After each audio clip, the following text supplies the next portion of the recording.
দর্শক স্বাগত 7 দিনে সপ্তাহের শেষ কর্মদিবসের সন্ধ্যায় এই সপ্তাহের বড় এবং আলোচিত খবরগুলোর মধ্যে থেকে কয়েকটি নিয়ে আমরা কথা বলবো। আজকের দিনের একটা বড় খবর হচ্ছে বাবার নামে ঠিকাদারি লাইসেন্স করায় উপদেষ্টা অর্থাৎ স্থানীয় সরকার উপদেষ্টা আসিফ মাহমুদ তিনি ফেসবুকে পোস্ট দিয়ে ক্ষমা চেয়েছেন। এর বাইরে শিক্ষার্থীদের আন্দোলনের মুখে পদত্যাগ করেছেন খুলনা প্রকৌশল বিশ্ববিদ্যালয়, যেটি সংক্ষেপে আমরা বলি কুয়েট, তার ভিসি এবং প্রো ভিসি পদত্যাগ করেছেন। শিক্ষার্থীরা তার এই দুজনের পদত্যাগ দাবিতে বেশ কয়েকদিন ধরে আন্দোলন করছিলেন। এর বাইরে এই সপ্তাহের আরও বেশ কিছু বড় খবর আমরা একটু এক নজরে দেখি।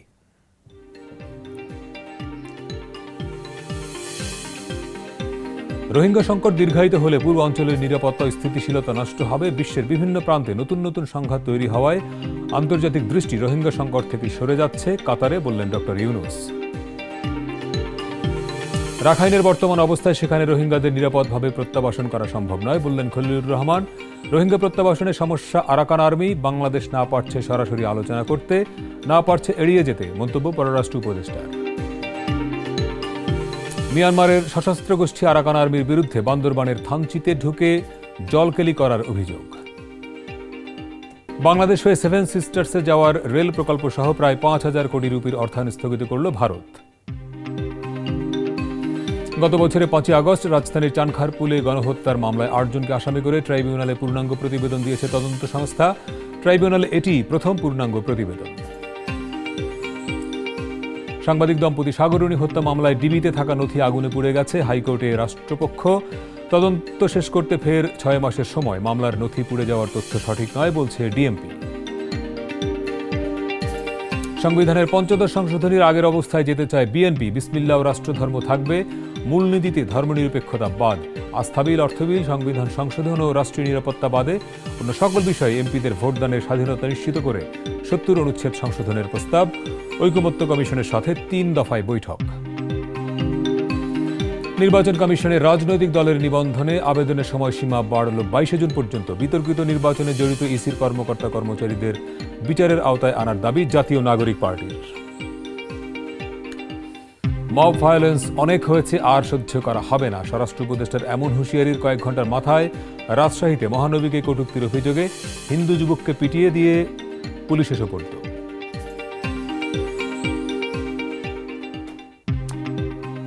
এই ছিল এই সপ্তাহের মোটামুটি বড় খবর। এখান থেকে কয়েকটি নিয়ে কথা বলবো। আমাদের সঙ্গে আজকে আছেন সাংবাদিক ও বিশ্লেষক এম আবুল কালাম আজাদ।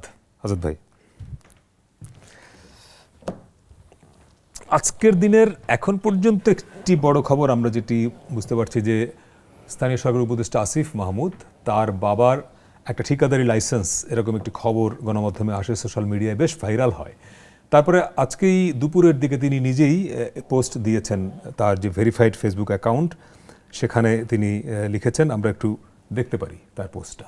প্রথমেই ভুলের জন্য ক্ষমা প্রার্থনা করেন এবং তিনি যে লিখেছেন তার সারাংশ হচ্ছে যে স্থানীয় একজন ঠিকাদার তিনি তার বাবাকে একটা লাইসেন্স করতে বলেছেন যাতে করে সহজে কাজ পাওয়া যায়।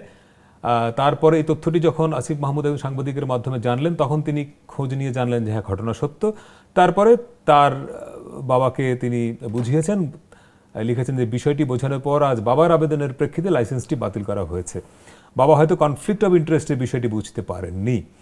আচ্ছা, এখন দুটি প্রশ্ন, যে তার বাবা একজন শিক্ষক, তিনি কনফ্লিক্ট অফ ইন্টারেস্ট বুঝতে পারেননি, এটি আসিফ মাহমুদ বলছেন। আবার যেমন এর বাতিল করা হয়েছে, আসিফ মাহমুদের জ্ঞাতর বাইরে গিয়ে এই ঘটনাটা ঘটেছে কিনা এক। দ্বিতীয়ত, তিনি যে ঘটনাটা জানার পরে যে ক্ষমা চাইলেন, এটি কেমন? প্রথমে আমি আসলে বিবিসির এই সম্পর্কিত বিবিসির একটা রিপোর্টের দুটো কমেন্ট আমি পড়তে চাই।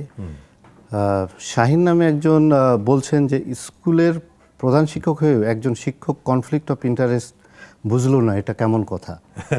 আরেকজন বলছেন যে দেশে ভালোই সংস্কার হচ্ছে, নতুন নতুন ঠিকাদার, নতুন নতুন দুর্নীতিবাজ, নতুন নতুন চাঁদাবাজ, একযোগে সংস্কার চলছে। তো আপনি যে দ্বিতীয় যে প্রশ্নটি করেছেন সেটা হচ্ছে যে উনি ক্ষমা চাইলেন, ক্ষমা হুইচ ইজ পজিটিভ। আপনি যদি বাংলাদেশের কনটেক্সটে বিবেচনা করেন, এই দেশে ভুল স্বীকার করতে চায় না এক জিনিস, আরেকটা হচ্ছে যে একটা মেন্টালিটি সবসময় থাকে যে আমি যা বলবো, আমি যা করবো, যেটা সবসময় সঠিক। আর আরেকটা বিষয় দেখেন, আপনি কেউ একবার ক্ষমতার চেয়ারে বসলে সেটাও ছাড়তে চায় না। সো ওই পয়েন্ট অফ ভিউ থেকে তার ক্ষমা চাওয়ার বিষয়টা আমি পজিটিভলি দেখতে চাই। কিন্তু অন দ্য আদার হ্যান্ড উনি ধরেন একজন সাধারণ যদি স্কুল শিক্ষক হতেন, উনি যদি আসিফ মাহমুদের বাবা না হতেন, তাহলে কি উনি ঠিকাদারি লাইসেন্স পেতেন না। উনি যেহেতু আসিফ মাহমুদের বাবা, এই জন্য কিন্তু আবেদনের পরপরই তাকে লাইসেন্সটা দেওয়া হয়েছে। আর এটা উনি আবেদন করেছেন, এটাও এর পেছনেও কারণ আছে, কারণ উনি আসিফ মাহমুদের বাবা। তো এটা আমার কাছে মনে হয় যে এর ভিতরে একটা কোনো একটা কিছু আছে যেটা গোপন করার একটা পায়তারা করা হচ্ছে, যেটা আসিফ মাহমুদ বলছেন জানেন না বা তার বাবা জানেন না, কনফ্লিক্ট অফ ইন্টারেস্ট। তো আমি এটা মনে করি না। আমার মনে হয় যে এটা হয়তো জ্ঞাতসারেই হয়েছে। যখন ফেসবুকে এটা নিয়ে অনেক সমালোচনা শুরু হয়েছে, গণমাধ্যম অনেক লেখালেখি করছে, সেই প্রেক্ষিতে হয়তো তিনি সেরকম একটা স্ট্যান্ড নিতে বাধ্য হয়েছেন। কারণ আমরা সাধারণত কি দেখি, সাধারণত দেখি যে সোশ্যাল মিডিয়ায় যখনই আলোচনা সমালোচনা হয় যে বিষয়টাতে বা যাকে নিয়ে, তখন সরকার নড়েচড়ে, হ্যাঁ, তখন নড়াচড়া শুরু হয়। এর আগে কিন্তু সাধারণত এরকম অনেক ঘটনা আছে যেগুলো আমাদের অগোচরে থেকে যাচ্ছে, কিন্তু সেগুলো নিয়ে কিন্তু আমরা জানতেও পারছি না, সেগুলোর অ্যাকশনও হচ্ছে না। আপনার এই ঘটনাটা ধরে আরেকটু যদি অন্য প্রসঙ্গে যাই, ধরেন গত 5 আগস্টের পরে যারা এই অন্তর্বর্তী সরকার দায়িত্ব নিলেন, তাদের মধ্যে যারা ছাত্র প্রতিনিধি বা এই সরকারের যারা একটা বড় স্টেক হোল্ডার ছাত্ররা, যাদের দল এখন এনসিপিরও কিছু কিছু নেতার যে লাইফস্টাইল হঠাৎ করে চেঞ্জ হয়ে যাওয়া, তাদের যে গাড়ি, এগুলো নিয়ে সোশ্যাল মিডিয়া মানুষ কিন্তু প্রশ্ন তুলছেন যে আপনি 5ই আগস্টের আগে রিক্সায় চড়তেন, পাবলিক বাসে চড়তেন, আপনি হঠাৎ করে প্রাডোতে কি করে চড়েন? হ্যাঁ, আপনি ঠিকই বলেছেন। আমরা দেখেছি যে তারা রিক্সায়, পাবলিক বাসে সেখানে চলাফেরা করেছেন। এইসব কারণে কিন্তু আপনি দেখবেন যে ছাত্রদের যারা নেতা, এনসিপির যারা নেতা হয়েছেন, তাদের অনেকেরই কিন্তু আগের আর ইমেজটা নেই, তারা অনেক বেশি সমালোচিত হচ্ছে। আর বাংলাদেশের রাজনৈতিক প্রেক্ষাপটে আসলে এটাই খুব স্বাভাবিক, হ্যাঁ, যেটা অনেক ধরনের প্রলোভন আসবে, অনেক ধরনের সুবিধা দেওয়ার জন্য অনেক গোষ্ঠী এগিয়ে আসবে। কারণ তারা ভাবছে এনসিপি হয়তো ভবিষ্যতে রাষ্ট্রীয় ক্ষমতায় যেতে না পারলেও তারা একটা বড় বার্গেনিং পাওয়ার হিসাবে আবির্ভূত হবে। সেই পয়েন্ট অফ ভিউ থেকে ধরেন ভবিষ্যতে এনসিপির সঙ্গে যারা ভালো সম্পর্ক রাখতে চায় বিভিন্ন আশায়, তারা হয়তো বিভিন্ন ধরনের সুযোগ সুবিধা তাদেরকে দেবে। কিন্তু জুলাই আগস্টের গণ অভ্যুত্থানের স্পিরিট থেকে যে সংগঠনের জন্ম, সেই সংগঠনের আসলে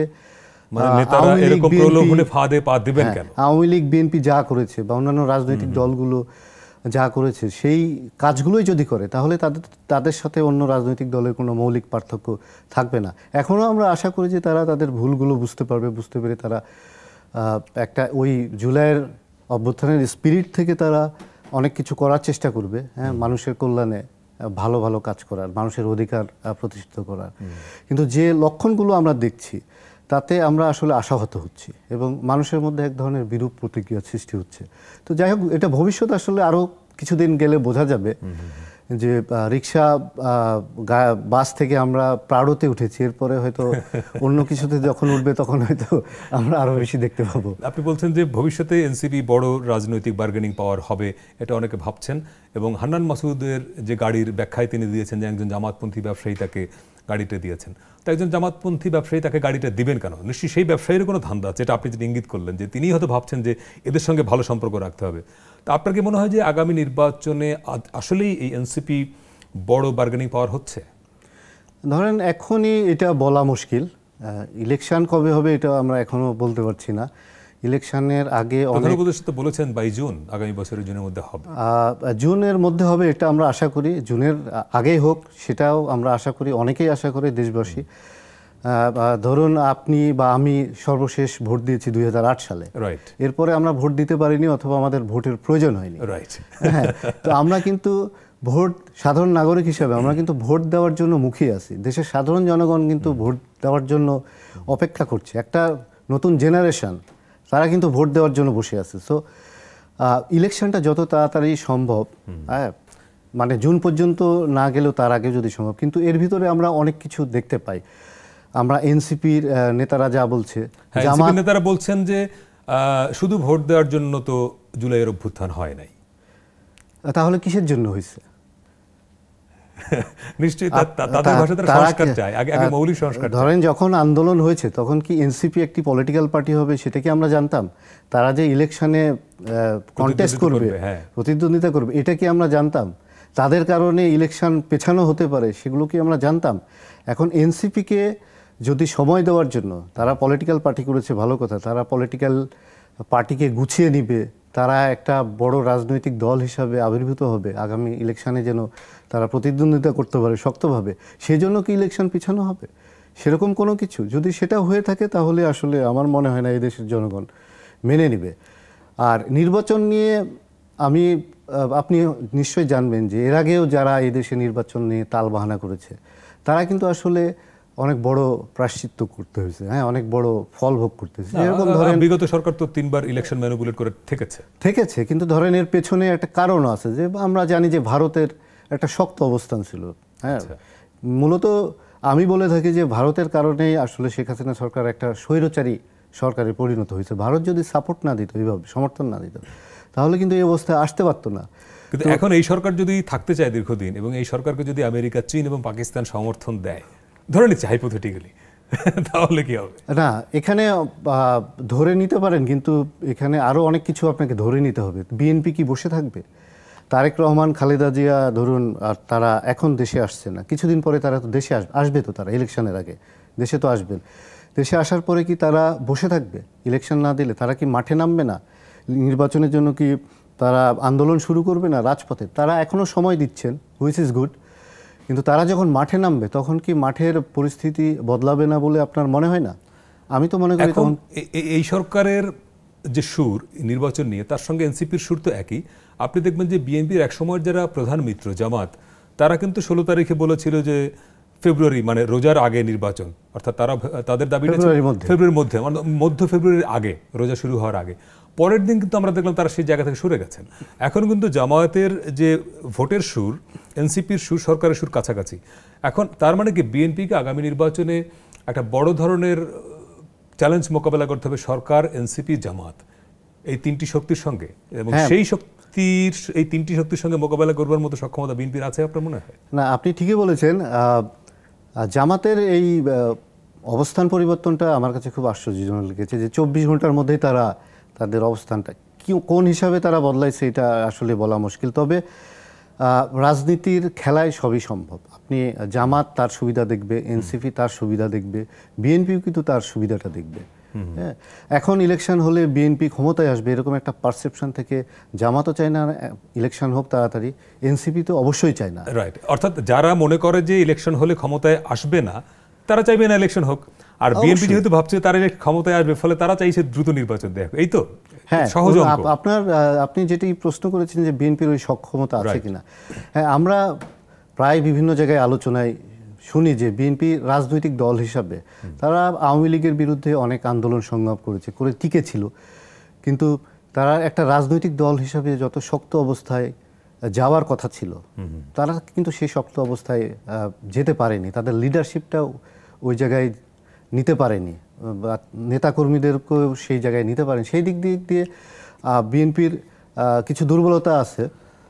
কিন্তু আমার মনে হয় যে বিএনপির দেশের মানুষ নির্বাচন প্রশ্নে দেশের মানুষের একটা সমর্থন তারা পাবে বলে আমি বিশ্বাস করি। কারণ মানুষ আসলে ভোট দিতে চায়, ভোট দিয়ে একটা নির্বাচিত সরকারের আন্ডারে, আর দেশ যদি খুব সুন্দরভাবে চলতো, ধরুন দেশের ভোটের কথা কম বলতো, হ্যাঁ, আইন শৃঙ্খলা পরিস্থিতি অনেক ভালো, উন্নয়ন হচ্ছে, মানুষের কর্মসংস্থান হচ্ছে, মানুষের মধ্যে হতাশা বাড়ছে না, দ্রব্যমূল্য নিয়ন্ত্রণে আছে, তাহলে কিন্তু মানুষ বলতো যে না, এই সরকারি ক্ষমতায় থাক, আরো বেশি দিন থাক। হ্যাঁ, তখন কিন্তু নির্বাচনের কথা বলতো না। কিন্তু যেহেতু আমরা দেখতে পাচ্ছি বিভিন্ন জায়গায় বিভিন্ন ধরনের ঘটনা ঘটছে, এবং অনেক মানুষ তো বেকার হয়েছে, আপনি জানেন, অনেক কলকারখানা বন্ধ হয়ে গেছে, অনেক পরিবার বেকার হয়েছে। এখনও এরকম পরিস্থিতি তৈরি হয়নি, কিন্তু সামনের দিক দিয়ে যদি এরকম পরিস্থিতি আরও খারাপ পরিস্থিতি হয়, তখন কিন্তু এই দেশের জনগণই অনেকে হয়তো নির্বাচনের জন্য দাবি তুলতে পারে, রাস্তায় নামতে পারে, তখন পরিস্থিতি কিন্তু একটু ভিন্ন রকম হয়ে যাবে। বিএনপির একটা ঘটনা আপনি দেখবেন যে সাম্প্রতিক সময়ে বিভিন্ন জায়গা থেকে কিন্তু তাদের নেতাদের বিরুদ্ধে যেসব অভিযোগ আসছে, চাঁদাবাজি, নিজেদের মধ্যে দ্বন্দ্ব, ইভেন অভ্যন্তরীণ দ্বন্দ্বতে অনেক নেতাকর্মী নিহত পর্যন্ত হয়েছে। ফলে এই যে দলের ভেতরে যে সংকট, এটি মোকাবেলা করা তো বিএনপির আর একটা বড় চ্যালেঞ্জ। ফলে সে যে এই তিনটি শক্তির কথা বললাম, সরকার, এনসিপি, জামাত, যদি এমন হয় যে মুখোমুখি হয়ে যাচ্ছে, তখন বিএনপি তার নিজের যে দলের যে সংকট সেটি মোকাবেলা করে শুধুমাত্র জনসমর্থন নিয়ে এই পরিস্থিতি মোকাবেলা করতে আসলে পারবে কিনা। কারণ হ্যাঁ, না, এখানে আমি লিডারশিপের দুর্বলতার কথা বলবো। তারেক রহমান প্রায় 17 বছর দেশের বাইরে, তিনি সেখান থেকে তার দলকে পরিচালনা করছেন এবং দলকে গোছানোর চেষ্টা করছেন। আমরা প্রায় দেখি যে এই সব ঘটনার প্রেক্ষিতে বহিষ্কার করা হয়েছে বা বিভিন্ন ধরনের অ্যাকশন নেওয়া হয়েছে, কিন্তু দুঃখের বিষয় হচ্ছে যে তারপরে ঘটনাগুলো ঘটছে। হ্যাঁ, আর এরপরে আমরা যেটা জেনে থাকি যে বিভিন্ন জায়গায় আগে আওয়ামী লীগের লোকজন ছিল, সেখানে এখন বিএনপির লোক রিপ্লেস হয়ে গেছে। মানে চেয়ার ঠিক আছে, আগে আপনি ছিলেন, এখন আমি এসে বসেছি, বিষয়টা সেই জায়গায়। তো এগুলো নিয়ে অনেক সমালোচনা আছে এবং যেই কারণে আসলে স্ট্রং লিডারশিপ দরকার এবং যে কারণে তারেক রহমানকে আসলে দেশে আসা দরকার এবং দেশে এসে তার লাটাইটা, তার দলের লাটাইটা তার হাতে নেওয়া দরকার। কিন্তু অনেকে এরকম বলেন যে 5ই আগস্টের পরেই উনি চলে আসতে পারতেন, উনি কেন এলেন না, সেটাও নিয়ে এক ধরনের প্রশ্ন আছে যে আসলে কেন উনি আসলেন না। সেটা হয়তো তার হয়তো নিজস্ব কোনো স্ট্র্যাটেজি আছে বা এখানে হয়তো তিনি কোনো নিশ্চিতভাবে কোনো শক্ত কারণ আছে ওনার না আসার পেছনে। কারণ যে নেতা, রাজনৈতিক দল, একটি বড় রাজনৈতিক দলের নেতা, তিনি 17 বছর দেশের বাইরে নেই। তো প্রথমত তিনি রাজনৈতিক দল না বা দলের নেতা হিসাবে না, এই দেশের একজন মানুষ হিসাবে প্রথমে তিনি দেশে ফিরতে চাইবেন। তো সেখান থেকেও আমরা যারা রাজনৈতিকভাবে সচেতন তারা ভেবেছিলাম যে তারেক রহমান এইবার দেশে আসবেন, কিন্তু উনি আসেন নাই। সেটা কিন্তু অনেকের মতো আমিও খুব আশ্চর্য হয়েছি। কিন্তু আমি মনে করি যে দলের স্বার্থে এবং আগামী নির্বাচনের কথা ভেবে ওনার অবশ্যই যত দ্রুত সম্ভব দেশে আসা উচিত। সেখানে কিছু ঝুঁকি থাকলেও আসা উচিত। না, রাজনৈতিক দলের নেতাকে তো, রাজনীতিবিদকে তো ঝুঁকি নিতেই হবে। আচ্ছা, আপনার আটক, জেল, জুলুম, হ্যাঁ, সেগুলো সহ্য করেই তো আপনি রাজনীতি করবেন। তো সেগুলো যদি ভয়ে কেউ আপনার জন্য একদম সুন্দর বিছানা বিছিয়ে দেবে, আপনি ঘুমাবেন, ব্যাপারটা তা না। না না না, এটা তো বিশেষ করে বাংলাদেশের মতো রাজনৈতিক প্রেক্ষাপটে তো এটা কোনোভাবে সম্ভব নয়। ধরেন আওয়ামী লীগ 15.5 বছর রাজ করেছে, হ্যাঁ, ক্ষমতায় ছিল, যা ইচ্ছা তাই করেছে তারা। এখন বিএনপি, জামাত, তারা অনেক নিষ্পেষিত হয়েছে, জেল জুলুমের শিকার হয়েছে। তো এখন তাদের সময় এসেছে। এখন আওয়ামী লীগের হচ্ছে দুঃসময় যাচ্ছে। তো পলিটিক্সগুলো আসলে এরকমই হয়, পলিটিক্যাল একবার চেঞ্জ হয়, এক দল আসে, আরেক দল আবার স্ট্রাগল করে কিছুদিন, আবার ওই ধরেন আওয়ামী লীগ এখন না আসতে পারলেও 5 বছর 10 বছর পরে আবার তো আওয়ামী লীগ আসবেই। আওয়ামী লীগকে তো আপনি নিশ্চিহ্ন করে দিতে পারবেন না। মোদ্দা কথা হচ্ছে যে বিএনপির লিডারশিপের আসলে উচিত, তারেক রহমানের উচিত যত দ্রুত সম্ভব দেশে আসা এবং হাল ধরা রাজনীতির। অলরেডি কিন্তু আমরা শুনছি যে বিএনপির কাছ থেকে অনেক কিছু হাতছাড়া হয়ে যাচ্ছে। তো এই ক্ষেত্রে যত উনি দেরি করবেন ততই আসলে অনেক কিছু হাতছাড়া হয়ে যাবে। মানে দল হিসেবেও বিএনপি ক্ষতিগ্রস্ত হবে, ক্ষতিগ্রস্ত হচ্ছে অলরেডি। একটা বিরতি নিয়ে আসছি দর্শক, একটা ছোট্ট বিরতি সময় হলে ফিরছি একটু পরেই। আরও কয়েকটি বড় বিষয় নিয়ে আমরা কথা বলতে চাইব, সঙ্গে থাকবেন।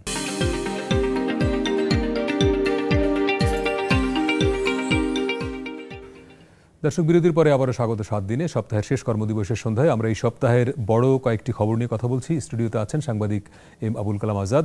আমাদের সঙ্গে বান্দরবান থেকে অনলাইনে যুক্ত হয়েছেন সাংবাদিক মনিরুল ইসলাম মনু। মনু ভাই, স্বাগত জানাই।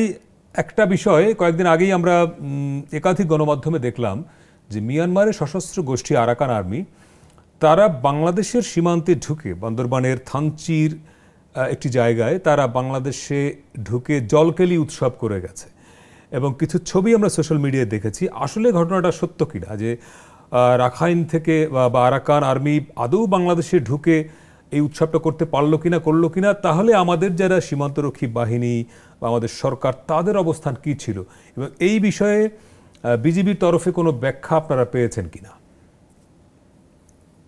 ধন্যবাদ। যে সামাজিক যোগাযোগ মাধ্যমে যে ছবি বা ভিডিও ছড়িয়ে পড়েছে সেই ঘটনাটি সত্য।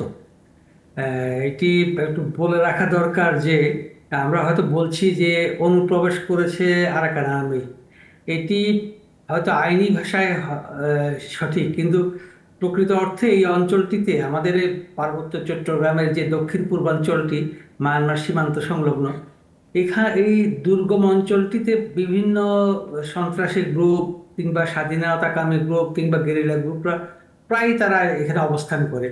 এবং আমরা যতটা জানি, স্থানীয়দের কাছ থেকে যেটা শুনি সেটা হচ্ছে এখানে আরাকান আর্মির লোকজন আছেন, থাকে, কিন্তু আনুষ্ঠানিকভাবে যে কোনো একটি উৎসবে অংশ নেয়া, এটি বোধহয় এবার প্রথম ঘটেছে। এবং আমরা শুনেছি, বিভিন্ন মাধ্যমে কথা বলে আমরা জেনেছি, এই অনুষ্ঠানগুলোর সম্পূর্ণ ব্যয়ও তারা নির্বাহ করেছে এবং তাদের নিজস্ব স্যাটেলাইট ব্যবহার করে এইসব ছবি, ভিডিও যোগাযোগ মাধ্যমগুলোতে ছড়িয়ে পড়েছে। সুতরাং ঘটনাটি সত্য, কিন্তু এ বিষয়ে স্থানীয় প্রশাসন বা বিজিবির পক্ষ থেকে কোনো মন্তব্য করা হচ্ছে না, যদিও সেই সব ভিডিও এবং ছবিতে এবং স্থানীয় যারা অংশ নিয়েছিলেন সেই প্রোগ্রামগুলোতে তাদের কাছ থেকে শুনেছি যে সেখানে বিজিবিও পোশাক পরে, ইউনিফর্ম পরে অবস্থান করেছিল। বিজিবি অবস্থান করেছিল কেন? মানে ওই অনুষ্ঠান দেখার জন্য? এটা ঠিক দেখার জন্য বলা যাবে না। মূলত এই অঞ্চলটা আমি শুরুতে একটু বলতে চেষ্টা করেছি, অনেক সীমাবদ্ধতা আমাদের আছে কথা বলার জন্য। এই অঞ্চলটিতে মূলত অনেকটা নিয়ন্ত্রণহীন অঞ্চল। এই অঞ্চলে প্রায় সন্ত্রাসী গ্রুপগুলো ঢুকে পড়ে এবং তাদের অস্ত্রশস্ত্র কিন্তু এত বেশি অত্যাধুনিক যে আমাদের সরকারের বা যে বিজিবি বা পুলিশের কাছে যেসব অস্ত্র থাকে তার চেয়ে অনেক শক্তিশালী অস্ত্র তারা ব্যবহার করে, যার ফলে মূলত সংঘর্ষে জড়ানো খুব কঠিন বিষয়। যার ফলে নীরব দর্শক হয়ে থাকা অথবা বাংলাদেশের সার্বভৌমত্ব কিংবা আমাদের সীমান্তে যেন কোনো ঘটনা না ঘটে সে তার নিরাপত্তার জন্য তাদের উপস্থিতিটা ছিল। মনে হয় একটা বিষয়, এই যে আপনি বললেন যে আরাকান আর্মির লোকেরা বাংলাদেশ সীমান্তে ঢুকে অনুষ্ঠানটি করলো, এটি সত্য, এটি প্রথম ঘটলো। এটি কি এর সঙ্গে আমরা কি গত মার্চ মাসে যখন জাতিসংঘ মহাসচিব বাংলাদেশে এসে একটা সংবাদ সম্মেলনে বলে গেলেন যে রোহিঙ্গা সংকট সমাধানে বাংলাদেশের উচিত হবে আরাকান আর্মির সঙ্গে যোগাযোগ করা, অর্থাৎ এক ধরনের স্বীকৃতি কিন্তু তিনি এই বিদ্রোহী গোষ্ঠীটিকে দিয়ে গেলেন। তো জাতিসংঘ মহাসচিবের সেই স্বীকৃতির ফলে আরাকান আর্মি কি সাহসী হয়ে এই কাজটা করতে পারলো? অর্থাৎ জাতিসংঘ মহাসচিবের সেই সফরের সঙ্গে এই যে সবশেষ জলকেলির কোনো সম্পর্ক আমরা খুঁজতে পারি কিনা? এরকম একটা বিষয় নিয়ে আলোচনা হচ্ছে, যদিও আমরা দেখেছি এবার প্রান্তিক জায়গাগুলোতে মারমাদের যে সাংগ্রাই উৎসব, যেটি মৈত্রী পানি বর্ষণ বলে, অনেকে জলকেলি বলে, মূলত তারা মৈত্রী পানি বর্ষণ শব্দটা ব্যবহার করতে আগ্রহী এবং এটি অনেকটা শৈলী, শুনতেও ভালো লাগে। সেই অনুষ্ঠানগুলো এবার প্রান্তিক জায়গাগুলোতে অনেক বেশি হয়েছে। এই বিষয়ে আমি অনেকের সাথে কথা বলেছি, নাম প্রকাশ না করা কিংবা নিজেদের নিরাপদ রাখার জন্য কথা প্রকাশ্যে কেউ কথা বলতে চান না, তবে দু একজন যেটি বলেছেন যে এবারে যে আমাদের তিন্দু রেমাক্রিক মুখে যে উৎসবটি হয়েছে তার ব্যয় নির্বাহ করেছে আরাকান আর্মি। যদিও এর আগে একটি উৎসব উদযাপন কমিটি হয়েছে গত মার্চ মাসে এবং তারা সভা সমাবেশ করে একটা প্রস্তুতিও নিয়েছিল, তারা নিজেরাও চাঁদা দিয়েছিল। স্থানীয় যে থানচি উপজেলা পরিষদ সেখান থেকে উৎসব উদযাপনের জন্য আমরা যতটা জানি 2 মেট্রিক টন খাদ্যশস্য দেওয়া হয়েছিল। এই প্রস্তুতি যখন চলছিল তখন আমাদের জানা মতে এখানে যারা নেতৃত্ব দেন, আওয়ামী লীগ, বিএনপি, জনসংহতি, তাদের কিছু কিছু স্থানীয় নেতা আরাকান আর্মির যে স্থানীয় ব্রিগেড আছে, ব্রিগেডিয়ার জেনারেল লাবরে নামে পরিচিত তিনি, তার সাথে যোগাযোগ করেন এবং তারা সম্মত হয় যে তারা ব্যয় নির্বাহ করবে এবং প্রয়োজনে তারা মায়ানমার থেকে শিল্পীও দিবে। এবং আমরা জানি যে এই অনুষ্ঠানে মায়ানমার থেকে আসা শিল্পীরাও অংশ নিয়েছে। তার মানে হচ্ছে যে আরাকান আর্মির সঙ্গে আলাপ আলোচনা করে একটা সমঝোতার মাধ্যমে একটা সুন্দর পরিবেশে এই জলকেলিটা হয়েছে। হঠাৎ করে যে আরাকান আর্মি এসে করেছে, বিষয়টা কি এরকম মনে হয়? মনোভাবের কথা তা মনে হচ্ছে না, যেটা একটা দীর্ঘ প্রস্তুতি ছিল আর কি, তাই তো মনে ভাই? হ্যাঁ, অনেক দিনের একটা প্রস্তুতির ফল এটা হঠাৎ করে কিছু ঘটেনি। না, হঠাৎ করে ঘটেনি। অনেক সময় অনানুষ্ঠানিকভাবে তারা আমাদের উৎসবগুলোতে অংশ নিয়ে আসছে, শুধু আরাকান আর্মি নয়, অনেক ইনসার্জেন্ট গ্রুপও। কিন্তু এবারই প্রথম যে আরাকান আর্মির লগো, তাদের ব্যানার, তাদের স্যাটেলাইট এগুলো ব্যবহার হয়েছে। এবং আপনি যদি ভিডিও বা ছবিগুলো দেখে থাকেন বা আমরা যারা দেখেছি তারা দেখেছি সেখানে আরাকান আর্মির লগোযুক্ত ব্যানার ব্যবহার করা হয়েছে। তো এটা মূলত আনুষ্ঠানিকভাবে অংশগ্রহণ, অন্য সময় ছিল, কিন্তু এবারই তারা মূলত স্পন্সরও তারা ছিল। ছোট্ট করে মনু ভাই, মানে এই আরাকান আর্মির এটা এই ঘটা করে এই জলকেলি করার সবাইকে জানিয়ে মানে উদ্দেশ্যটা কি, মানে এরা আসলে কি এখান থেকে অর্জন করতে চায়, মানে আপনার কি মনে হয়? এটি হচ্ছে আমাদের এই অঞ্চলে যারা বসবাস করে তাদের মধ্যে মারমা জনসংখ্যার দিক থেকে অনেক বেশি। আরাকানে যারা বসবাস করে, আরাকানে রাখাইন কিংবা বৌদ্ধ ধর্ম অবলম্বী যারা আছে, তাদের সাথে জীবনযাপন, ধর্মবিশ্বাস, চালচলন সব দিক থেকে মারমাদের এক ধরনের সাযুজ্যতা আছে। এবং চাকমা যারা অন্যান্যরা যারা বৌদ্ধ ধর্ম অবলম্বী, তাদের সাথে এক ধরনের সাযুজ্যতা আছে, সম্পর্ক আছে, যোগাযোগ আছে। ভারতের আমরা যে দেখি কোনো কোনো পয়লা বৈশাখ বা ভারতের ওপারের মানুষ এপারের মানুষ এক হয়ে যায়, এখানেও অনেকটা প্রায় এই ধরনের ঘটে আসছিল। তো এবার যেটি লক্ষণীয় যে আহ, আমাদের বর্ডার গার্ড ফোর্স উপস্থিত আছে, আমাদের স্থানীয় প্রশাসনের অনুমতি নিয়ে অনুষ্ঠানগুলো হচ্ছে, সেখানে বাইরের দেশের সশস্ত্র গ্রুপ অস্ত্র নিয়ে যদি আসে, সেটাকে নিয়ন্ত্রণ করা কিংবা সেটাকে যাতে না ঘটতে পারে আনুষ্ঠানিকভাবে, এরকম ঘটা তো অনেক সিগন্যাল দিতে পারে, অনেক ভুল সিগন্যালও দিতে পারে, অনেক ভূ রাজনীতি সম্পর্কে একটা ধারণাও তৈরি করতে পারে। সুতরাং এইসব বিষয়ে আমার মনে হয় যে আমাদের স্থানীয় প্রশাসন, বিজিবি, পুলিশ, যদিও আমাদের পুলিশ সুপার বলেছেন যে তারা খবর পেয়েছেন অনেক পরে, কারণ দুর্গম এলাকাগুলোতে পুলিশ এতটা সহজেই যেতে পারে না, কিংবা তাদের ক্যাম্পগুলো এত দুর্গম না, এলাকায় ওখানে তো নেই। পুলিশের যাওয়ার কথাও না, ওখানে তো নিশ্চয়ই সেনাবাহিনী কাজ করে না। আজাদ ভাই, একটা বিষয় ধরেন সীমান্তে একদম একদম সীমান্তের কাছে সেনাবাহিনী থাকতে পারে না, সেখানে আমাদের বর্ডার বর্ডার গার্ড গার্ড যারা বর্ডার আছে, গার্ড, রাইট, একটু বলি, হ্যাঁ, তারা থাকতে পারে। জি, বর্ডার গার্ড। এখন সরকারের একটা উচিত ছিল কিনা এই বিষয়টা নিয়ে, যখন এত সোশ্যাল মিডিয়া আলোচনা হচ্ছে, একটা স্টেটমেন্ট দেওয়া যে আসলে কি হয়েছিল। না, স্টেটমেন্ট হয়তো দিবে না, এই কারণে আপনি জাতিসংঘের মহাসচিবের কথা বলেছেন, উনি এসে একটা প্রচ্ছন্নভাবে একটা মেসেজ আমাদেরকে দিয়ে গেছে। আমরা গত বছর থেকে আলোচনা করছিলাম যে রোহিঙ্গা সমস্যার সমাধান করতে হলে এখন আসলে আমাদের আরাকান আর্মিকে পাশ কাটিয়ে সম্ভব না, কারণ ওই অঞ্চলটা এখন আর পুরো রাখাইন আরাকান আর্মির দখলে। হ্যাঁ, ইভেন আমাদের যে বাংলাদেশ মায়ানমার সীমান্ত 274 কিলোমিটার বোধহয়, পুরোটাই তো তাদের দখলে। হ্যাঁ, তো আপনি এখন আরাকান আর্মিকে মানে সাইড লাইনে রেখে আপনার পক্ষে কোনো কিছু করা সম্ভব না। আপনি নিরাপত্তা বলেন, রোহিঙ্গা প্রত্যাবর্ষণ বলেন, ইভেন ব্যবসা বাণিজ্য বলেন। তো এখন গতকালকে কিন্তু স্বরাষ্ট্র উপদেষ্টা বলেছেন, কক্সবাজারই সম্ভবত অনুষ্ঠানে, যে চট্টগ্রামে যে এখন মায়ানমারের সঙ্গে ব্যবসা করতে মায়ানমার সরকারকে ট্যাক্স তো দিতেই হয়, আরাকান আর্মিকেও পয়সা দিতে হয়। স্বরাষ্ট্র উপদেষ্টা নিজে বলেছেন কালকে। না, উনি একদিক দিয়ে ভালোই বলেন, উনি কোনো কিছু পেটে রাখতে পারেন, হ্যাঁ, সহজ সরলভাবে বলে দেন। হ্যাঁ, তো যেটা বলছিলাম যে আরাকান আর্মির সঙ্গে আপনি আসলে অফিসিয়ালি বা unofficially you have to maintain some kind of contacts with them. হ্যাঁ, এটা আমার ধারণা, এটা করা হচ্ছে। এটা হচ্ছে বাহ্যিকভাবে আমরা হয়তো দেখতে পাচ্ছি না, সেই অবস্থান থেকেই হয়তো এই ধরনের ঘটনাগুলো ঘটছে। এবং আমরা একটা এমন একটা পরিবেশ সৃষ্টি করছি যে সেখানে বোঝা যাচ্ছে যে আরাকান আর্মি যদি কোনো কিছু করে, তাহলে সেক্ষেত্রে তারা যতক্ষণ না সন্ত্রাসী কোনো কর্মকাণ্ড করে বা হামলা না চালায়, ততক্ষণ পর্যন্ত আমরা আসলে তাদেরকে কিছু বলবো না, আমরা অবজার্ভ করব। সেই পয়েন্ট অফ ভিউ থেকে হয়তো করা হয়েছে, কারণ সরকার এখন আরাকান আর্মির সঙ্গেও তো ব্যবসা করতে চায়। ব্যবসা মানে আবার আরাকান আর্মিও যদি রাখাইনে তার ক্ষমতা বিস্তার করতে চায়, বাংলাদেশকে লাগবে। হ্যাঁ, বাংলাদেশকে লাগবে। সো দুই আরাকান আর্মিরও দরকার, বাংলাদেশ সরকারেরও দরকার। সো এখানে একটা উইন উইন সিচুয়েশন দরকার। আর বাংলাদেশের দায়টা আসলে বেশি, কারণ আপনার 10 লাখ রোহিঙ্গা এখানে আছে, তাদেরকে প্রত্যাবর্ষণ, যদিও প্রত্যাবর্ষণ নিয়ে আমরা অনেক কথা শুনেছিলাম, শুনে আমরা আবার হতাশ হয়েছি।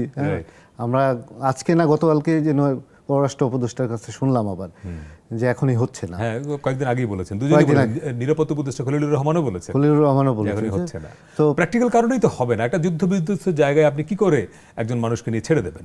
রোহিঙ্গারা নিজেরাই তো যেতে চাইবে না, সহজ না। না, এরকম পরিস্থিতি হয়নি যে এখনই আপনি পাঠাতে পারবেন তাদের। এটার জন্য আমি মনে করি না রোহিঙ্গাদের আসলে প্রত্যাবর্ষণ অদূর ভবিষ্যতে হবে বলে মনে হয় না। আরাকান আর্মির সঙ্গে যদি একটা খুব ভালো আন্ডারস্ট্যান্ডিং হয়, আপনার নিরাপত্তা, ব্যবসা বাণিজ্য, ডিপ্লোমেসি সব দিক দিয়ে একটা ভালো সম্পর্ক হলে এটা ধরেন পজিটিভ সাইড আছে, সেই পজিটিভ সাইডটা সম্পূর্ণ আমাদের জন্য, আবার নেগেটিভ সাইড এটা নিয়ে অনেক জিও পলিটিক্স হবে, ইন্টারন্যাশনাল পলিটিক্স হবে। জিও পলিটিক্সের জায়গায় যাবো, একটা বিরতি নিয়ে আসছি। মনু ভাই একটু আমাদের সঙ্গে থাকবেন, একটা ছোট্ট বিরতি নিয়ে ফিরবো আপনার কাছে। দর্শক, আর একটা বিরতি একটু পরেই ফিরছে। আরাকান আর্মি নিয়ে আরও কথা আছে, রোহিঙ্গা নিয়েও, সঙ্গে থাকবেন।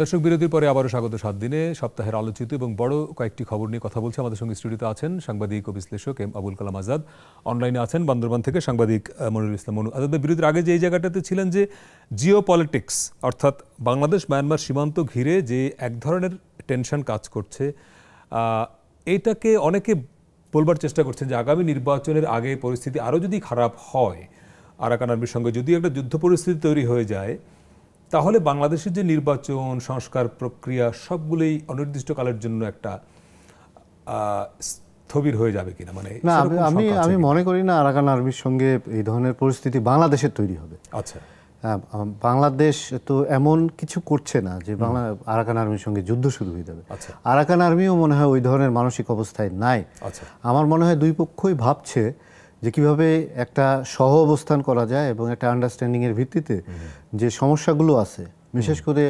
রোহিঙ্গা প্রত্যাবর্তনের বিষয়টা, সেটাই তো বাংলাদেশের জন্য সবচেয়ে বড় ইস্যু।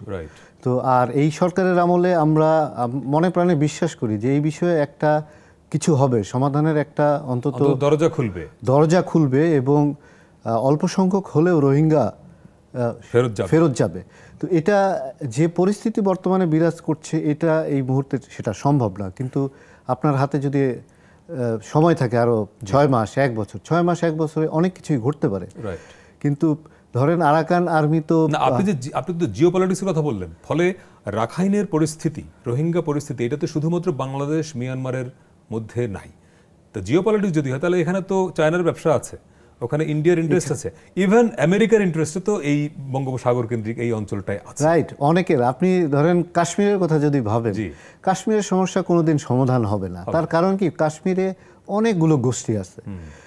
আমি একটা হিন্দি সিনেমাতে দেখেছিলাম যে কাশ্মীরের একজন মেজর তার লেফটেন্যান্ট কর্নেল তার স্যারকে জিজ্ঞাসা করছে যে স্যার, এই যে এখানে তো মারামারি হয়, প্রায় সোলজার মারা যায়, অন্য মানুষজন মারা যায়, বোমা হামলা হয়, তো সবাই মিলে বসে তো এই সমস্যার সমাধান করতে পারে।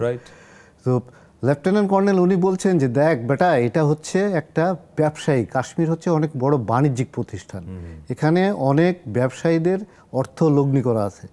সো এই সমস্যা যদি সমাধান হয়ে যায় তাহলে তো ব্যবসা বন্ধ হয়ে যাবে। সো ধরেন আরাকানের যে সমস্যাটা, সেটার ভিতরে এত বেশি গোষ্ঠী জড়িত, তো এখানে অনেকের ইন্টারেস্ট আছে, ব্যবসা আছে, জিও পলিটিক্স আছে, মাঝখান দিয়ে বড় সমস্যায় আছি আমরা। হ্যাঁ, আমাদের এই যে রোহিঙ্গার সংখ্যা এখন 13 লাখ বা 12 লাখ, এটা বাড়তে বাড়তে কত হবে? ধরেন চায়না, ইন্ডিয়া, এরা ব্যবসা করতেছে, ওরা বিভিন্ন ভাবে লাভবান হচ্ছে।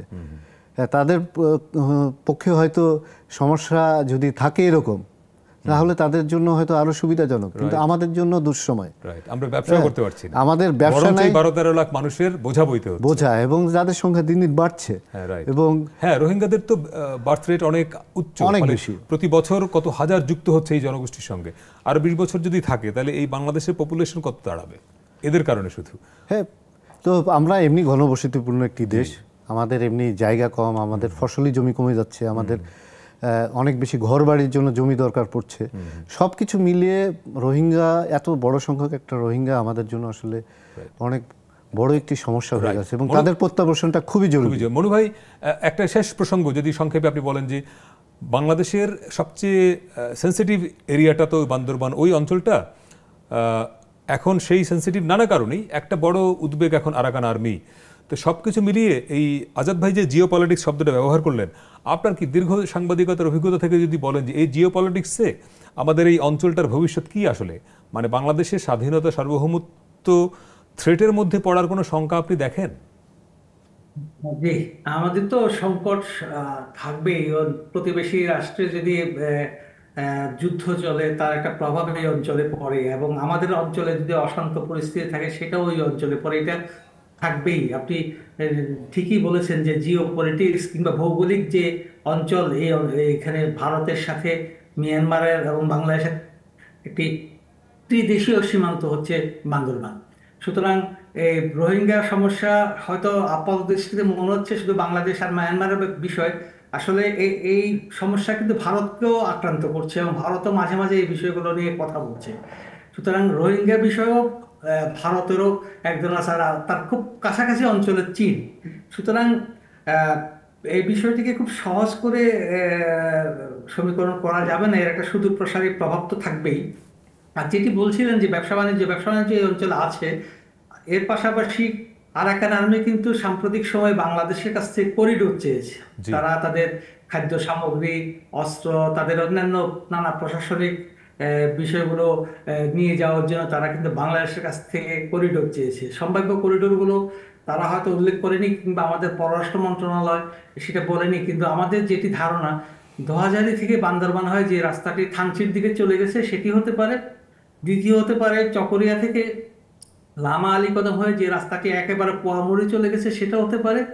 তৃতীয় রাস্তাটি বা করিডোর হতে পারে আমাদের নাইক্ষ্যংছড়ি উপজেলার সদর হয়ে চাকদালা দিয়ে হয়তো একটি করিডোর হতে পারে, অথবা আমাদের কক্সবাজার টেকনাফ সড়ক যেটি আছে সেটি যে তিনদু থেকে আমাদের একেবারে নাইক্ষ্যংছড়ির প্রান্তিক জায়গায় যেখানে পৌঁছেছে, সেই জায়গাটা গুন্ধুমের যেখানে পৌঁছেছে সেখানে রাস্তা তো আছেই, ভালো রাস্তাই আছে। আমি যে তিনটি রাস্তার কথা বললাম, তিনটি রাস্তা খুব ভালো রাস্তা, খুব উন্নত মানের রাস্তা, সে রাস্তাগুলো হয়তো ব্যবহার হতে পারে। সুতরাং শান্তিপূর্ণভাবে যদি করিডোর কিংবা এই সব সমস্যার সমাধান হয় তাহলে তো ভালো।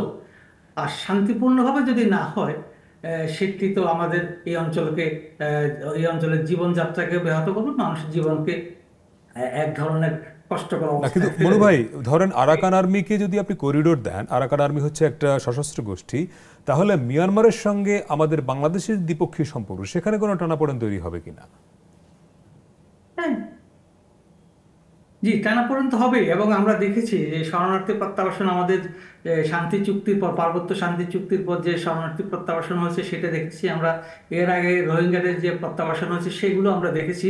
প্রত্যাবাসন মূলত আমরা যতটা জানি কেন্দ্রীয় সরকারের মাধ্যমেই এই কাজটি হয়। এটি কোনো রাজ্য সরকার কিংবা কোনো ধরনের স্বাধীনতাকামী বলি, দখলদার গ্রুপই বলি, তাদের সাথে চুক্তি করে কিন্তু বোধহয় এটা আন্তর্জাতিকভাবে এর কোনো স্বীকৃতি হবে না, যতক্ষণ পর্যন্ত না মায়ানমার কেন্দ্রীয় সরকারের সাথে আমাদের সমঝোতায় পৌঁছে। সুতরাং আমার কাছে মনে হয় না যে আরাকান আর্মির সাথে কথা বলেই রোহিঙ্গাদের পাঠানো যাবে, এটি আমার কাছে কখনো মনে হয় না। এবং খুব সহসা এই সমস্যার সমাধান হবে সেটিও আমার ধারণায় নাই। কিন্তু আরাকান আর্মিকে বাদ দিয়েও তো রোহিঙ্গাদের প্রত্যাবর্তন করা সম্ভব না এখন আর। রাইট। সমঝোতা তো কেন্দ্রীয় সরকারের সাথেই হবে, কিংবা আরাকান আর্মি যদি সরকার গঠন করে তাহলে তাদের মাধ্যমে হতে পারবে। এখন যে অবস্থাটি বিরাজ করছে, আরাকান আর্মি কিন্তু সরকার গঠন করেনি, রাইট। কেন্দ্রীয় সরকারের সিদ্ধান্ত হবে, এটি রাজ্য সরকার সেটি বাস্তবায়ন করবে, এটি হচ্ছে নিয়ম। এখন এটি যেমন নিয়ম, অন্যদিক থেকে হচ্ছে আপনি যতই কেন্দ্রীয় সরকারের সাথে কথা বলেন না কেন, যতক্ষণ পর্যন্ত না আরাকান আর্মি যারা এই অঞ্চলগুলোতে তাদের নিয়ন্ত্রণ নিয়েছে তারা সম্মত না হয়, তাদের গ্রিন রাইট। সিগন্যাল না থাকে, মায়ানমার সরকারের সাথেও এককভাবে কথা বলে সেটি করা যাবে না। Right. সুতরাং কথা বলার জন্য মায়ানমার সরকারের সাথে যেমন প্রয়োজন, আর এখানে যে যারা সরকার থাকে দায়িত্বে, তারা যারাই থাকুক তাদের সাথে প্রয়োজন। এবং এই অঞ্চলে যেসব ইনসার্জেন্ট গ্রুপগুলো কাজ করে, যুদ্ধ করে, তারা স্বাধীনতার জন্য আন্দোলন করে, অঞ্চল স্বাধীন করার জন্য চেষ্টা করে, তাদের সাথেও কথা বলতে হবে। সুতরাং তিনটি পক্ষের সাথে সমঝোতা হওয়া ছাড়া, আমি দীর্ঘদিন এই প্রত্যাবাসনগুলো দেখেছি, আমার কাছে মনে হয় না যে তিনটি পক্ষকে সম্মত করা ছাড়া একজন Right. রোহিঙ্গাকে রাইট, সেখানে একদম পাঠানো। জি, এই যে বাস্তবতা। অনেক অনেক ধন্যবাদ মনু ভাই আপনাকে আমাদের যুক্ত হওয়ার জন্য। আসবে আর একটা বিরতি নিয়ে আসছি। চ্যালেঞ্জ হলো ওইটাই যে আপনি সমঝোতা করতে হবে কেন্দ্রীয় সরকারের সঙ্গেই, আবার আরাকান আর্মিকে বাদ দিয়ে পারবেন না। এখন আরাকান আর্মির সঙ্গে সমঝোতা করতে গেলে কেন্দ্রীয় সরকার যদি সেখানে বাগড়া দেয় যে না তোমরা কোনো সশস্ত্র গোষ্ঠীর সঙ্গে কথা বলতে পারবে না, দিন শেষে ওই আপনি যেটা বললেন, মনু ভাই বললেন যে মানে 100 হোক আর একজন হোক, রোহিঙ্গাকে ফেরত পাঠানো আসলে কঠিন। হ্যাঁ, এটা হচ্ছে দিন শেষে তাই। এই মনু ভাইয়ের কথা এবং আপনার কথা শুনে আমার তিস্তা চুক্তির কথা মনে পড়ে গেল। আপনি দেখেছেন যে কেন্দ্রীয় সরকার এবং পশ্চিমবঙ্গ Right. সরকারের মধ্যে, হ্যাঁ, তাদের মানে কেন্দ্রীয় সরকার একটু পজিটিভ হলে হ্যাঁ। মমতা ব্যানার্জি বাগড়া বেঁকে দিয়েছে, বসেন। হ্যাঁ বেঁকে বসেছেন। Right. তো অনেকটা এরকম পরিস্থিতি। ওরকম পরিস্থিতি। আরেকটা বিরতি নিয়ে আসছি দর্শক, আরেকটা বিরতি নিয়ে ফিরছে, একটু পরেই সঙ্গে থাকবেন।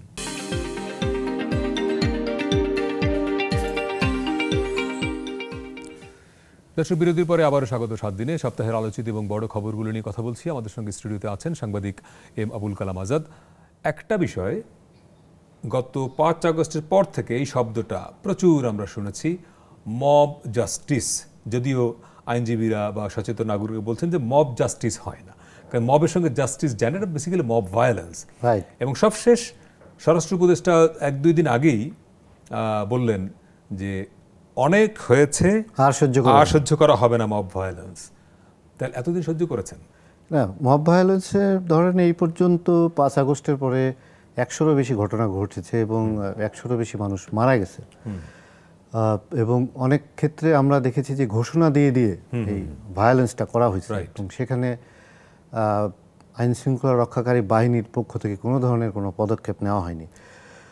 এবং আমি একটু সাপ্লিমেন্ট করি, একটা ভিডিও দেখেছেন কিনা আপনি? 1-2 দিনের মধ্যেই ঘটনা সম্ভবত সোশ্যাল মিডিয়ায় দেখলাম যে সেনাবাহিনী, পুলিশ এরা দাঁড়িয়ে এদেরকে ঘেরাও করে রেখেছে কিছু সকল তৌহিদি জনতা, এবং তারা আঙুল জাগিয়ে কথা বলছে আর্মিকে যে আল্লাহর আইন চলবে, এখানে অন্য কোনো আইন চলবে না। তো ওই আর্মি অফিসার, পুলিশ তারা বোঝানোর চেষ্টা করছিলেন যে না, এখানে বাংলাদেশের প্রচলিত আইনে বিচার হবে। তারা বলছে না, প্রচলিত আইনে বিচার হবে না। তো এখন কোনো একটা গোষ্ঠী যদি রাষ্ট্রের আইনশৃঙ্খলা বাহিনী, সশস্ত্র বাহিনীকে চ্যালেঞ্জ করতে পারে যে না, দেশের প্রচলিত আইন চলবে না, এবং তারা দাঁড়িয়ে দাঁড়িয়ে দেখছেন, এখন ওখানে তারা অ্যাকশনও নিতে পারছেন না, কারণ ওখানে কয়েকশো লোক আছে।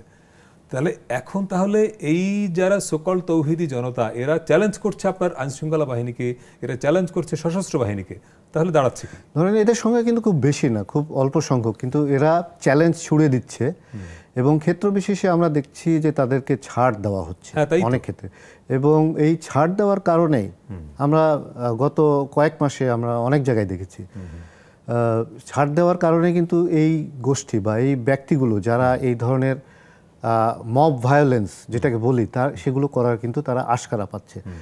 তো কিছু কিছু ক্ষেত্রে সরকার পদক্ষেপ নিয়েছে, কিন্তু আপনি যে ভিডিওটার কথা উদাহরণ দিলেন, সেটা আমি জানি না যে আমাদের পুলিশ এবং সেনাবাহিনীর টলারেন্স লেভেল এত বেড়ে গেছে যে তা মানে আঙ্গুল উঁচিয়ে উঁচিয়ে এই ধরনের মানে সংবিধান বা দেশবিরোধী কথা বলছে, অথচ তাদের বিরুদ্ধে বা ওই লোকের বিরুদ্ধে কোনো অ্যাকশন নেওয়া হচ্ছে না বা তাকে থামানোও যাচ্ছিল না। সে কন্টিনিউয়াসলি কিন্তু বলে যাচ্ছিল। তো এটা আমার মনে হয় যে এই তৌহিদি জনতা বা বিশেষ করে ধর্মভিত্তিক যে গোষ্ঠী বা যে ব্যক্তিগুলো আছে, তাদেরকে এক ধরনের স্পেস দেওয়া হচ্ছে। স্পেস সরকার দিচ্ছে? স্পেস আমার কাছে মনে হয় যে সরকারের তরফ থেকে দেওয়া হচ্ছে, কারণ আমাদের ভিতরে একটা পারসেপশন আছে যে গত পতিত সরকারের আমলে এই গোষ্ঠীটা অনেক নির্যাতিত ছিল এবং নিষ্পেষিত ছিল। সো তারা কথা বলতে পারে নাই, তারা বের হতে পারে নাই, সো তাদেরকে ভেন্ট আউট করার, তাদের ভিতরে যে রাগ ক্ষোভ আছে সেগুলো ধরেন এগুলো একসময় ভেন্ট আউট করে দিলে, বলে ফেললে রাগ হয়তো কমে যাবে। তো সেটার কিন্তু একটা পজিটিভ দিক আছে। আপনি অনেক রাগী, আপনি কথা বলতে চান, তখন কিন্তু কথা বলতে সুযোগটা মানে রাগটা প্রকাশ করতে দিতে হয়। আপনি তো প্রকাশ করার সুযোগ পান নাই, সেই পয়েন্ট অফ ভিউ থেকে প্রকাশ করতে দিচ্ছে। এইটা হলেন একটা পজিটিভ দিক। আপনি বললেন যে হয়তো সরকার চাচ্ছে যে এরা রাগটা প্রকাশ করুক। আবার কেউ কেউ এরকম সন্দেহ পোষণ করেন যে সরকারের একটা অংশ হয়তো চাচ্ছে এরা মাঠে অ্যাক্টিভ থাকুক, এজেন্ডা থাকতে পারে। অবশ্যই এটা থাকুক, এটা অনেকেই চাইবেও, কিন্তু কারণ হচ্ছে যে আপনি ধরেন যারা হয়তো চিন্তা করছে যে এরকম একটা মব বা এরকম একটা গোষ্ঠী যদি মাঠে সক্রিয় থাকে, তাহলে আইন শৃঙ্খলা, মবের সঙ্গে তো আইন শৃঙ্খলা পরিস্থিতি সরাসরি জড়িত, মব ভায়োলেন্সের সঙ্গে। তো সেক্ষেত্রে আইন শৃঙ্খলা পরিস্থিতির উন্নয়নে তারা ব্যাঘাত ঘটাবে এবং ভবিষ্যতে ধরেন নির্বাচনের আগে তাদেরকে নিয়ে অনেক ধরনের খেলা হতে পারে, সেই একটা সুযোগ তো অবশ্যই থাকছে। কিন্তু স্বরাষ্ট্রমন্ত্রীর যে বক্তব্যটা আপনি বললেন যে আপনি দেখেন স্বরাষ্ট্রমন্ত্রীর কিন্তু অনেকগুলো এরকম বক্তব্য দিয়েছেন এবং তার কিছু কিছু বক্তব্য খুবই আপত্তিকর, বিশেষ করে 2 তরুণীর সিগারেট খাওয়া নিয়ে উনি যে ব্যাখ্যাটা দিয়েছিলেন সেটা খুবই অপমানজনক এবং আপত্তিকর। উনি এরকম বক্তব্য কিন্তু দিয়ে যাচ্ছেন। আপনার হয়তো মনে আছে যে এই দেশের মানে স্বরাষ্ট্রমন্ত্রী বা স্বরাষ্ট্র মন্ত্রণালয়ের দায়িত্ব যেই নেয়, হ্যাঁ কোনো না কোনো বিতর্কিত কথা বলেন। হ্যাঁ বিতর্কিত, আমার মনে হয় যে তাদের ভিতরে একটা ঠাট্টা মস্করার একটা টেন্ডেন্সি জন্মে। চেয়ারের কারণে কি না এটা না, কিন্তু আইন শৃঙ্খলা তো একটা খুবই সিরিয়াস একটা বিষয়। আপনি একজন সাংবাদিক, আপনি প্রায় দেখবেন সিরিয়াস একটা প্রশ্ন করছে, অথচ স্বরাষ্ট্র উপদেষ্টা হেসে অন্য কোনো কথা বলে, মানে স্বরাষ্ট্রমন্ত্রী বা উপদেষ্টা চেয়ারে যিনি বসবেন, এটা তো খুবই সেন্সিটিভ, দায়িত্বপূর্ণ এবং খুবই গুরুত্বপূর্ণ জায়গা। ওইখানে তো আমার বডি ল্যাঙ্গুয়েজ একটা বড় বিষয়। তো হ্যাঁ, আপনি তো ঠাট্টা মশকরা করতে পারেন না, তাই না? আপনি যেভাবে আপনার যে বডি ল্যাঙ্গুয়েজ, আপনি যে ধরনের কথা বলছেন, সেটা তো হতে পারে না। এর মধ্যে উনি রাত 2টার সময় প্রেস কনফারেন্স করেছেন, সেটা নিয়ে অনেক সমালোচনা হয়েছে। তো আসলে ওনাকে অনেক বেশি দায়িত্বশীল হওয়া উচিত। আমি মনে করি যে ওনার এই ধরনের আচরণ করা বন্ধ হওয়া উচিত, এবং উনি যেটা বলেন সেটা যেন, যদিও ওনার সম্পর্কে যেটা পারসেপশনটা আবার যে উনি ভালো মানুষ, এটা একটা বড় দিক হয়তো। স্বরাষ্ট্র মন্ত্রণালয়ের দায়িত্ব আসলে এই তথাকথিত আমার ভালো মানুষের চেয়ে একজন খুব ইফেক্টিভ সিরিয়াস মানুষ দরকার, যে কমান্ডিং দিবে, এবং তার কমান্ড হচ্ছে মাঠ পর্যায়ে ধরেন আইন শৃঙ্খলা বাহিনীর মধ্যে সেটা ছড়িয়ে যাবে। Right right. অনেক ধন্যবাদ দাদা, আমাদেরকে শেষ করতে হচ্ছে। দর্শক, এই ছিল আজকে 7 দিনে। কথা হবে আগামী বৃহস্পতিবার অন্য কোনো ইস্যু নিয়ে। সে পর্যন্ত সবাই ভালো থাকবেন। আপনাকে ধন্যবাদ।